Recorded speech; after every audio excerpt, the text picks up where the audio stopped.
अस्सलाम वालेकुम, मैं हूं रिदा सैफी। नाज़रीन, चीफ जस्टिस पाकिस्तान की सरबराही में सुप्रीम कोर्ट कराची रजिस्ट्री में शहर कायद में तजावुजात के खात्मे से मुतालिक केस की समाअत। चीफ जस्टिस की सुप्रीम कोर्ट कराची आमद, सिंध हुकूमत के मुख्तलिफ मामलात पर फिर हर्जा सराई, साथ ही कराची सर ता पाँव पूरा गंदा है, सड़कें टूटी हुई हैं, बिजली के तार लटक रहे हैं। चीफ जस्टिस ने अपने रिमार्क्स दिए, साथ ये भी कहा कि जब महदूद वसाइल होते हैं तो मुश्किलात होती हैं। एडवोकेट जनरल सिंध ने ये भी कहा। दूसरी तरफ चीफ जस्टिस ने कहा, आपकी तरजीहात कुछ और हैं, सुप्रीम कोर्ट का काम मुआवनत करना नहीं, जस्टिस एजाजुल हसन ने यह कहा। साथ आपने जमीन औने पौने बेच दी, लोगों की बहाली के लिए आपके पास पैसे नहीं हैं, जस्टिस एजाजुल हसन ने यह कहा। साथ ये भी कहा कि सिंध हुकूमत ने पहले कहा नाले साफ करवाएं, अब कह रहे हैं कि पैसे नहीं है। जस्टिस एजाजुल हसन ने रिमार्क्स दिए। गुज्जर नाला मुतासरीन के बारे में कहा कि उनसे 10 अरब रुपए चाहिए, जो कि एडवोकेट जनरल सलमान तालिबुद्दीन ने यह कहा, जिस पर जस्टिस एजाजुल हसन ने इस्तफसार किया, सिंध हुकूमत का बजट कितना है? सिंध हुकूमत का कई 100 अरब का बजट होता है, जस्टिस एजाजुल हसन ने यह भी कहा। तो नाजरीन, आज ये बात चलती रही, साथ में आगे फिर और भी रिमार्क्स दिए, जिसमें उन्होंने ये भी कहा कि मुतासरीन की बहाली के लिए 10 अरब रुपए नहीं है आपके पास। जस्टिस एजाजुल हसन ने ये कहा, वफाकी हुकूमत ने पैसे नहीं दिए, जिसकी वजह से सिंध हुकूमत शदीद माली बहरान का शिकार है। एडवोकेट जनरल सिंध ने ये कहा आगे से, फिर वफाकी हुकूमत के पास 20 अरब रुपए रहते हैं। एडवोकेट जनरल सिंध ने ये बताया, जिसके ऊपर जस्टिस गुलजार अहमद ने रिमार्क्स दिए, सिंध हुकूमत को अरबों रुपए हर साल मिलते हैं, फिर भी कहते हैं कि पैसे नहीं है। जिस पर एडवोकेट जनरल सिंध का रवैया देखे उन्हें शर्म आनी चाहिए। सियासी झगड़े अपनी जगह, मगर लोगों को सर्विस दें, ये भी कहना था जस्टिस गुलजार अहमद का। अगर सर्विस नहीं दे सकते तो जाएं किसी और को आने दें, जस्टिस गुलजार अहमद ने यह भी कहा। साथ अटॉर्नी जनरल पाकिस्तान ने कहा, वफाक और सूबाई हुकूमत को मिल बैठकर मसला हल करना होगा। अटॉर्नी जनरल पाकिस्तान ने यह भी कहा, गुज्जर नाला मुतासरीन की बहाली हुकूमत की जिम्मेदारी है। सुप्रीम कोर्ट ने कहा, मुतासरीन की बहाली सिंध हुकूमत की जिम्मेदारी है। अभी तक कोई ऐसी सूरत हाल सामने नहीं आई कि 1 इंच का काम हो। चीफ जस्टिस ने यह भी कहा, जरा सी बारिश हो जाए पानी भर जाता है। चीफ जस्टिस ने रिमार्क्स दिए, माजी में सिंध हुकूमत कहती रही कि मुतासरीन की बहाली का काम करेंगे, मगर अब कहते हैं कि पैसे नहीं है। अदालत ने यह भी कहा, साथ ये भी कहा, अदालत ने सिंध हुकूमत अपने वसाइल से मुतासरीन की बहाली करे। अदालत ने यह भी हुक्म दिया कि 1 साल में नाला मुतासरीन की बहाली के लिए फंड्स की फरहमी को यकीनी बनाया जाए। लोगों को वजीर आला हाउस और गवर्नर हाउस में बैठने की इजाजत दे देते हैं। जस्टिस गुलजार अहमद ने आज सख्त तरीन अल्फाज में यह भी कहा। साथ एडवोकेट जनरल ने जवाब दिया, आप ऑर्डर करें, हम वजीर आला हाउस में बैठा लेते हैं। उसके बाद सुप्रीम कोर्ट ने वजीर आला सिंध को नालों से मुतालिक इब्तिदाई रिपोर्ट 2 हफ्तों में पेश करने का हुक्म दिया। आज बड़े बरहम नजर आए और ये सारा मुकालमा जो कि एडवोकेट जनरल, अटॉर्नी जनरल और जस्टिस गुलजार अहमद और साथ ही जस्टिस एजाजुल हसन के माबैन था नाजरीन। और इस पे एक मतलब फिर चीफ जस्टिस कराची के दुखी लोगों की और जख्मी लोगों की का मदावा करते हुए, उनके जो जख्म है उन पे मरहम रखते हुए नजर आए और कराची की आवाज बन गए। कराची के हवाले से एक मरतबा फिर उन्होंने बहुत ही सख्त तरीन अल्फाज में ये सारी चीजें पूछी कि क्यों नहीं कोई काम होता, वफाकी हुकूमत हो या सूबाई हुकूमत हो, दोनों को आड़े हाथों लिया है। साथ ही सिंध हुकूमत को खास तौर पर रिपोर्ट पेश करने का भी कहा है। नाज़रीन, ये पहली दफा नहीं हो रहा है, इससे पहले भी जब मुतादिद बार चीफ जस्टिस कराची आए हैं, उन्होंने मुतादिद बार पूछा है कि काम क्यों नहीं होता, लेकिन इसी तरह के आय मायशाई के बहाने कर दिए जाते हैं।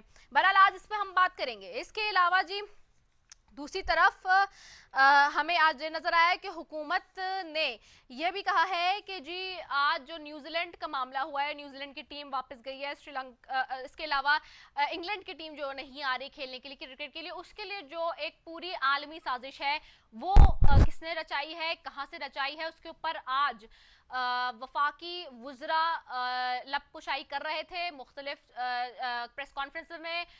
एक तरफ तो इंफॉर्मेशन मिनिस्टर फवाद चौधरी साहब ने कुछ चीज़ें हक़ाइक़ सामने रखे, तो दूसरी तरफ खदशा जाहिर कर रहे थे फॉरेन मिनिस्टर भी आज। तो ये चीज़ें भी सामने आ रही हैं, इसके ऊपर भी बात करेंगे। और महंगाई के हवाले से आज शौकत तरीन साहब जो कि फाइनेंस मिनिस्टर है, उन्होंने कहा है जी कि IMF का अगर पैकेज लिया है जिसकी वजह से नज़र आ रहा है, बज़ाहिर ये लग रहा है कि ये जो महंगाई का बार है वो इसलिए ऊपर जा रहा है। तो आज हुकूमत एक तरफ अपनी चीजें कुछ एडमिट भी करती हुई नजर आई है IMF के हवाले से। IMF के प्रोग्राम की वजह से महंगाई में इजाफा हुआ है, उन्होंने एतराफ कर लिया है। अब सवाल ये है कि अगर महंगाई इतनी ही बढ़ती गई तो आवाम की सपोर्ट जो कि हुकूमत को थी, हुकूमत कहती थी नए पाकिस्तान के अंदर, वो कैसे बरकरार रहेगी? ये वो सारे सवाल हैं जिसके ऊपर आज बात करेंगे। पैनल में हमारे साथ मौजूद होंगे जी। स्टूडियो में सबसे पहले मौजूद हैं यासीन आज़ाद साहब हैं, सीनियर रहनुमा मुस्लिम लीग नून के, सुप्रीम कोर्ट बार के फॉर्मर प्रेसिडेंट भी रहे। आपको खुशामदीद कहती हूँ, बहुत शुक्रिया यासीन आज़ाद साहब, thank you so very much for joining us. साथ ही जी तैमूर तालपुर हैं, सूबाई वजीर सिंध हैं, वो हमें ज्वाइन करेंगे सिंध हुकूमत से, उनको भी खुशामदीद कहती हूँ, thank you so very much Taimur for joining us.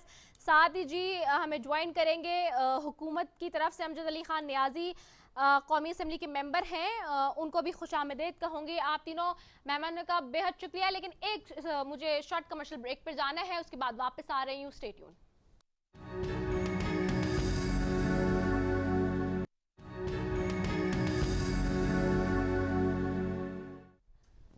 Welcome back नाजरीन, और ब्रेक से वापस आ गए जी, और गुफ्तगू करूंगी मैं यासीन आज़ाद साहब की तरफ। सबसे पहले जाऊंगी यासीन साहब, आज हम देख रहे हैं चीफ जस्टिस गुलजार अहमद बड़ा बरहमी का इजहार कर रहे थे, सिंध हुकूमत में भी किया है, वफाक हुकूमत में भी उन्होंने बरहमी का इजहार किया है, और नालों की सफाई के हवाले से खास तौर पे जो उन्होंने अपने स्टेटमेंट्स दिए हैं, एक मरतबा फिर वो नजर आ रहे हैं कि बहुत कंसर्न है। आप इसको कैसे देखते हैं? दोनों हुकूमतों को उन्होंने जो है वो खड़ा कर दिया है कटहरे में कि दोनों ही आपस की लैक ऑफ कोऑर्डिनेशन की वजह से आवाम को जो सहूलियात है वो फराहम नहीं कर पा रही। देखें, जहाँ तक ऑनरेबल सुप्रीम कोर्ट का तल्लक है, वक्तन फ़वक्तन जब भी ऑनरेबल चीफ जस्टिस या सुप्रीम कोर्ट कराची आती है तो कराची के मसाइल पर वो बात भी करते हैं और टाइम टू टाइम वो आर्डर भी पास करते हैं। लामला ऑनरेबल सुप्रीम कोर्ट कराची के मामलात में ज़ाहिर है उनको तशवीश है, जिसकी वजह से वो आते हैं और जो भी सिलसिला सामने है। लेकिन मैं समझता हूँ कि जो सूबाई हुकूमतें होती हैं उनकी अपनी भी प्रॉब्लम्स हैं, मसले मसाइल हैं, और ज़ाहिर है मसले मसाइल या सोर्सेस का जहाँ तक ताल्लुक़ है कि जिन हालात को मीट करने के लिए ऑनरेबल सुप्रीम कोर्ट वक्तन फ़वक्तन ज़िक्र करता है या आर्डर पास करते हैं, उनको मीट करने के लिए जो वसाइल हैं वो देखना पड़ेगा कि आपकी सूबाई हुकूमत के पास हैं या नहीं है। मैं तो ये नहीं कहता कि खाली सूबाई जो हुकूमत जो सिंध की है वो इसकी ज़िम्मेदार है। मसाइल जो है ना पाकिस्तान के चारों सूबों में हैं।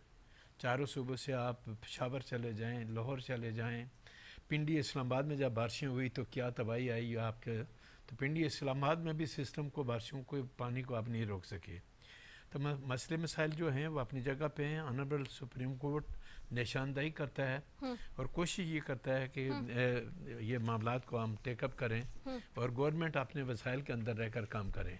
मरकज़ी गवर्नमेंट की जो ज़िम्मेदारी है वो ज़ाहिर है कि पोलिटिकली सिंध गवर्नमेंट और मरकज़ के दरमियान जो एक तनाव है, चूँकि फेडरेशन जो हमारी जो फेडरल गवर्नमेंट जो है वो एक सूबे की बात करती है, चूँकि उस सूबे में उसकी हुकूमत नहीं है, तो वो इसी वजह से बेचैन रहती है कि इस सूबे की हुकूमत भी मेरे पास होनी चाहिए। वरना जहाँ तक मसाइल का तल्लक है, वसाइल का तल्लक है, हालात का तल्लक है, वो पंजाब का सूबा हो, KPK हो, बलूचिस्तान हो, हर जगह ये मसले मसाइल अपनी जगह पे मौजूद हैं। अब ऑनरेबल सुप्रीम कोर्ट ने ये कोई पहली दफ़ा आर्डर नहीं किया। इससे पहले जब भी ऑनरेबल सुप्रीम कोर्ट आया उन्होंने डायरेक्शन दी, सिंध गवर्नमेंट को भी बुलाया। बुलाने के बाद सिंध गवर्नमेंट ने अपने हालात के मुताबिक सुप्रीम कोर्ट में अपना पॉइंट ऑफ व्यू दिया। एडवोकेट जनरल अपनी जगह पे मौजूद हैं, वो अपना पॉइंट ऑफ व्यू देते हैं और ऑनरेबल सुप्रीम कोर्ट जो आर्डर करते हैं उसको इम्प्लीमेंट करने की ज़िम्मेदारी आइन के तहत जो सूबाई हुकूमत की है। चूँकि आइन का आर्टिकल 189 बिल्कुल क्लियर है कि वक्तन फ़वक्तन सुपीरियर कोर्ट जब कोई आर्डर करते हैं तो उसको इम्प्लीमेंट किया जाना चाहिए। और मैं समझता हूँ कि अपने वसाइल के अंदर रहते हुए कोशिश सिंध गवर्नमेंट भी ये करती है कि ऑनरेबल सुप्रीम कोर्ट वक्तन फ़वक्तन जो आर्डर करते हैं उसको इम्प्लीमेंट करें।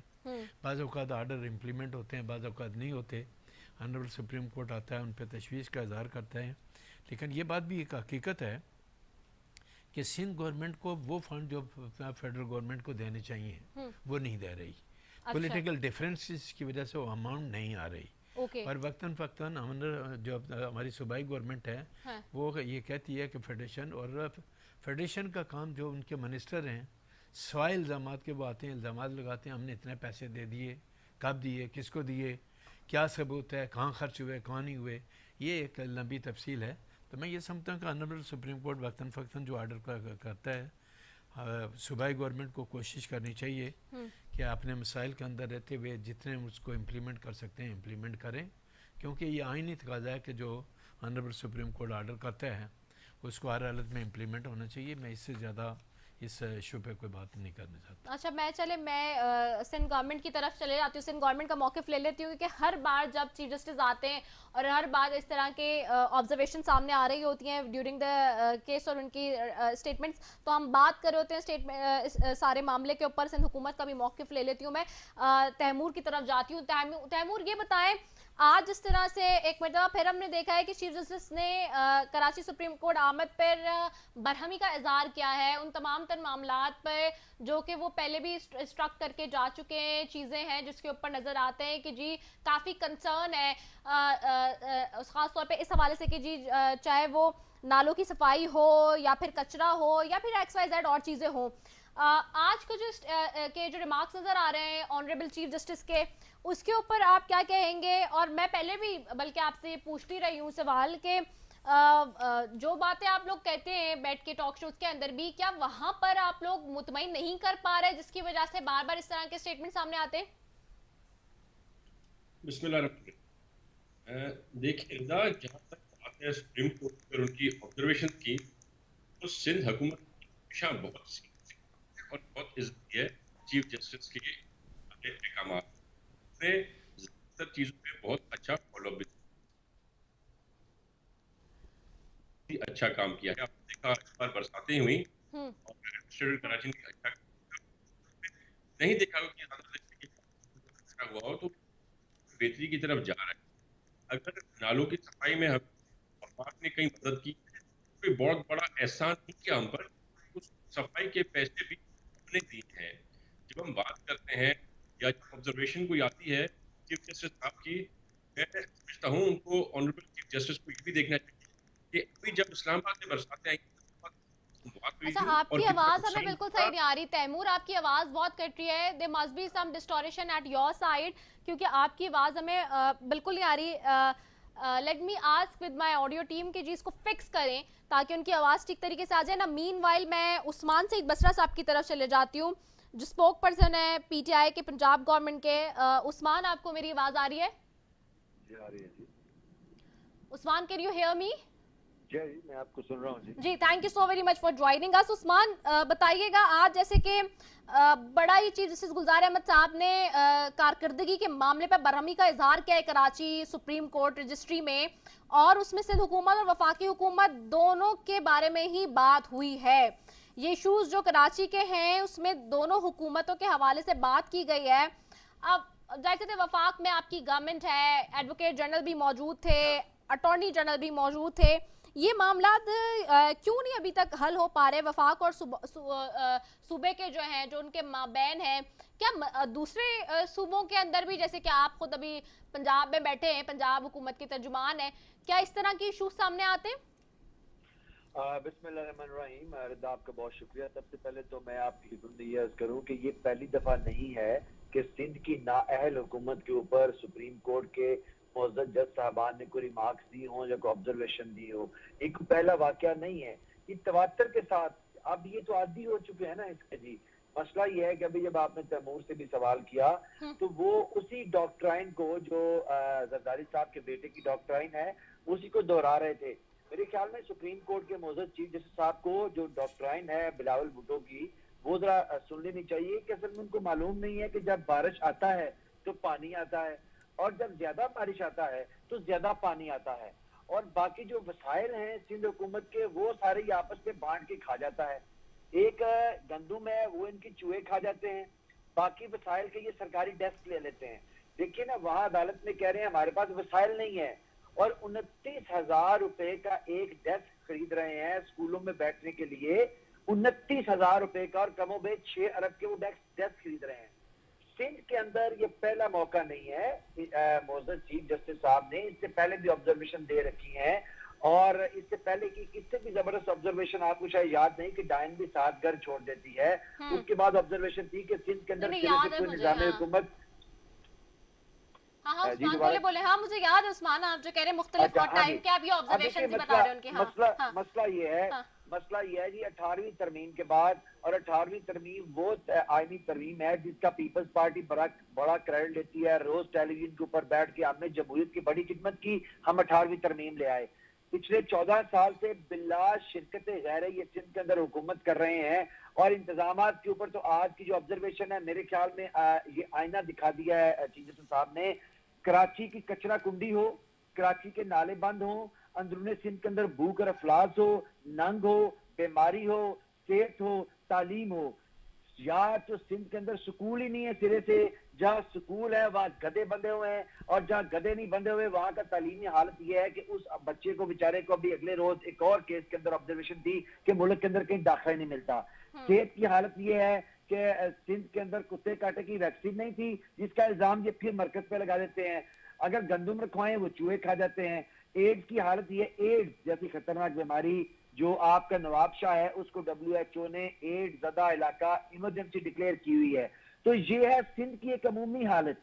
लेकिन जब आप रात के टॉक शो अगर देखें और वहां पे बैठे हुए पीपल्स पार्टी के नुमाइंदगान की बात सुने, तो हमें ये महसूस होता है कि सिंध वो वाला सिंध नहीं जिसके मुताल्लिक आज ऑब्जर्वेशन दी गई है। ये कोई और एक ख्वाब की दुनिया का सिंध है जहां रावी चैन ही चैन लिख रहा है। देखिए कोविड का मसला हो, इनकी गैर संजीदगी सबके सामने है, उस पर ये सियासत करते रहे। अगर आप सेहत का मसला हो, उसकी हालत आपके सामने है। मसला ये है कि सिंध के अंदर कोई इंतजामी तौर पे हुकूमत का वजूद नहीं है। हर चीज के ऊपर भत्ता है, हर चीज के ऊपर पैसे हैं, हर चीज के ऊपर टैक्स है। वो भी तो जीत कर आए ना इलेक्शन, वो कह रहे हैं कि हम जीत कर आते हैं और पहले से ज्यादा मेजोरिटी लेकर आते हैं। देखिए रिदा, ये जो सारी गुफ्तगू करते हैं जीत के आते हैं, इसका एक ही हल है। ये जो है ना जी, हवाई तौर पे भुट्टो जिंदा हुआ है और पंजाब के अंदर जो है वो शेर की आवाजें आ रही हैं। ये EVM मशीन जब लग जाएगी ना तो सारा दूध का दूध और पानी का पानी हो जाएगा। सिंध के अंदर पीपल्स पार्टी ने उस्मान वेट, मैं जरा चली जाऊं, एक मिनट में तैमूर की तरफ चली जाऊं क्योंकि तैमूर की आवाज बीच में डिस्टॉर्ट हो रही थी। मैं जरा दोबारा से उनसे भी पूछ लूं। Taimur, can you hear me now? जी थोड़ा डिस्टॉर्शन के साथ आवाज आ रही है पर मैं समझ सकता हूं आपको। अच्छा, अब तैमूर आप इसे मैं चाहूंगी कि रिस्पॉन्ड कर दे, मेरे सवाल का जवाब दे दे। यकीनी तौर पे आपने मेरा सवाल सुन लिया था। जी मैंने आपका सवाल भी सुन लिया था और मैंने भाई उस्मान नसरा साहब की बात भी सुन ली थी। असल में मसला ये है कि जो नाअहल पाकिस्तान की वफाकी हुकूमत का नाअहल प्राइम मिनिस्टर इमरान खान जो करप्शन खत्म करने आया था, अपने करप्शन को 117 नंबर से लेके और 124 नंबर पर पहुंचा दिया। वो हमें वसाइल हमारे देती नहीं है। NFC का अवार्ड है वो हुकूमत को मिलता नहीं है। क्या चक्कर है, एमनेस्टी इंटरनेशनल का बहुत करप्शन बढ़ गई है, पर वहीं पर मैं देखता हूँ तो मेरी अलीमा बाजी जो है उनके अकाउंट में 50 अरब रुपए आ जाते हैं और वो कहती है कि मैंने कपड़े सीख के पैसे बनाए हैं। हमने तो कहा था एमनेस्टी देंगे कि 50 अरब कपड़े सीख कर कैसे मिले, मेरा पैरा सवाल क्लियर हो गया एकदम से। 2 साल में जितने कपड़े सिए मेरी बहन ने कि अकाउंट्स अरबों के वाइट हो गए। हमने तो मुश्किल मेरे भुट्टो जरदारी के एक्सेंट का मजाक जो कि कहते हैं कि उनकी आवाज का एक्सेंट किस तरह का है, तो ये उनके अपने जो बेटे हैं उनको तो उर्दू बोलनी नहीं आती। तो हमेशा मेरे ख्याल से आपको सोच समझ के दूसरों के बारे में बात करनी चाहिए। जहां तक बात है ऑनरेबल कोर्ट का, ऑनरेबल कोर्ट के ऑब्जर्वेशंस बहुत बार दिए फेडरल गवर्नमेंट के खिलाफ और सिंध के खिलाफ। मसाइल ना होते हुए भी बहुत अच्छा काम कर रहे हैं। इस बार बरसातें हुई, आपने देखा शहर में पानी हमने कहीं खड़ा नहीं होने दिया। आपने देखा जो बेहतरी हमारे नए एडमिनिस्ट्रेटर आने के बाद आई है वो आपके सामने है। और यही वजह है कि आज जब फेडरल गवर्नमेंट इलेक्शन कराती है तो वहां पर 14 सीटों में से 12 सीटें हुकूमत हार जाती है और बाकी बेहतरी का काम कर रही है, इसीलिए इनको मिल रहा है। ये कराची की बात करते हैं मेरे भाई साहब, ये भूल जाते हैं कि अभी ताजी ताजी वाडा की इलेक्शन लीड से आप आ रहे हैं, और शायद आप ठीक है, बजाय दूसरे नंबर पे आ जाते हैं। ठीक है, हम मैं कहते यहाँ हैं ठीक था, पर अफसोस के साथ ठीक है 6वें नंबर तैमूर, पे आई आए हैव हैं। To take a short commercial break. मैं आपसे मजीद भी आगे इसी पे कंटिन्यू ले रही हूँ, आपका मौके मुझे एक, लेकिन कमर्शियल ब्रेक की तरफ जाना है। Will be right back after it.